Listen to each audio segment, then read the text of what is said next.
चवीप्रमाणे मीठ. आता एक पॅन ठेवलेला आहे, कढीपत्ता घेतलेला आहे, त्यात थोडं ऑइल टाकायचं. ऑइल टाकायचं. आपण चटणीला फोडणी देणार आहोत. कढीपत्ता, तेल गरम होऊ द्यायचं.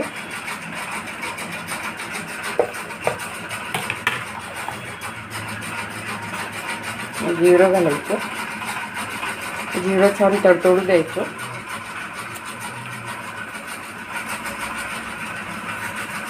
त्यानंतर मोहरी घालायची.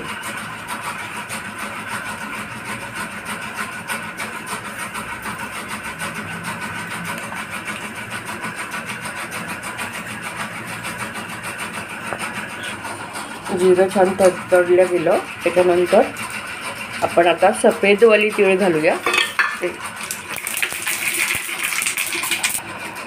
हे बघा, जिरं मोहरी छान तडतडल्या गेली आहे. त्याच्यात थोडी सफेद तीळ पण घालून घेतली, ती पण छान झालेली आहे. आता हिंग टाकायचा थोडा, मग कढीपत्ता टाकायचा. वाव, खूप सुंदर असा स्मेल येतोय, सुगंध येतोय. असं एवढेच जिन्नस टाकायचा. नंतर हे वाटलेलं वाटण टाकायचं.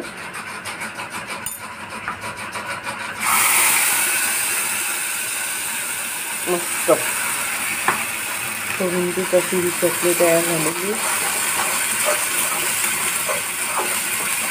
पालकच्या पराठ्यांबरोबर एक नंबर लागते ही. पाणी घालूया थोडं.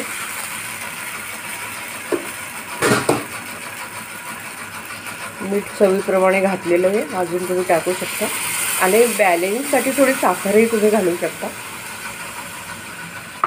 साखर तुम्हाला थोडं घालायची, जास्त नाही घालायची, एकदम थोडीशी घालायची. अशी ही हिरवी चटणी मस्त तयार होते. वाव,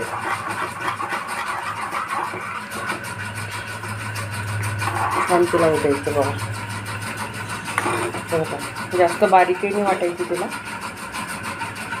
मस्त.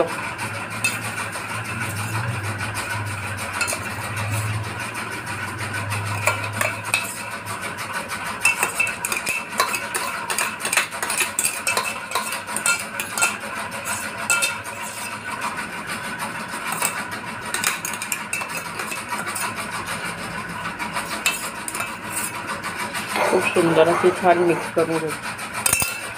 ही आपली मस्त चटणी तयार आहे. आणि आता हे सगळं पालकचं वाटण वाटून घेतलेलं, त्यात काळी तीळ घातली, पुन्हा ओवा घातलेला आहे, आणि हे तांदूळाचं पीठ घेतलेलं आहे थोडंसं. त्या मिश्रणात हे तांदूळाचं पीठ टाकून घ्यायचं. मीठ आपल्या चवीप्रमाणे टाकायचं. मी टाकलेलं आहे. तर बघा, एवढं तांदूळाचं पीठ टाकलेलं आहे. थोडंसं कॉर्नफ्लॉवर टाकून द्यायचं ज्यामुळे ना आपला पराठा एकदम कुरकुरीत होणार. तर हे थोडं कॉर्नफ्लॉवर घातलेलं आहे, बघू शकता तुम्ही. वा, बस एवढं घालायचं. बाकीचं आता गव्हाचं पीठ घालूया.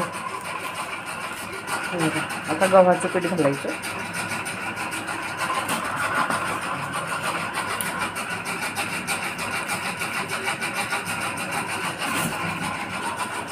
नंतर कसुरी मेथी घेतलेली आहे, तिला चोळून घेतली थोडीशी, ती टाकून घ्यायची. वा, मस्त. आता एकत्र करून घेऊया. डो बनवून घ्यायचा छान. हे बघा, असा डो बनवून ठेवून द्यायचा. 5 मिनटं याला मुरू द्यायचं, तोपर्यंत आपला तवा गरम होतो.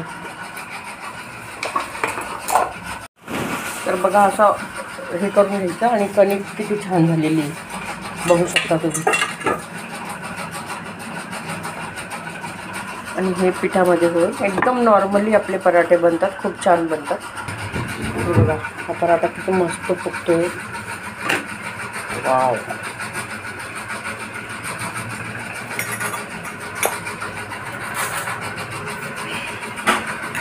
तर याला छान तूप लावून घेतली मी.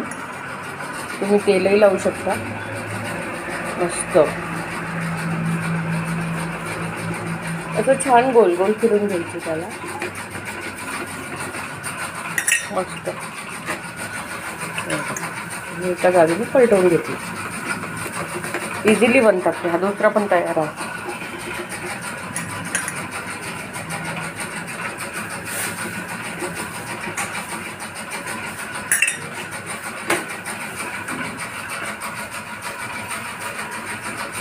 ले सोनू दे ग त्याला. अब किधर जा रहा. ते मस्त तयार आहे. बघा वाव, बघू शकता तुम्ही एकदम क्रिस्पी असा पराठा बनतो. मी याला दह्यासोबत चटणी बनवली आपण. चटणीसोबत खाऊ शकता मस्त.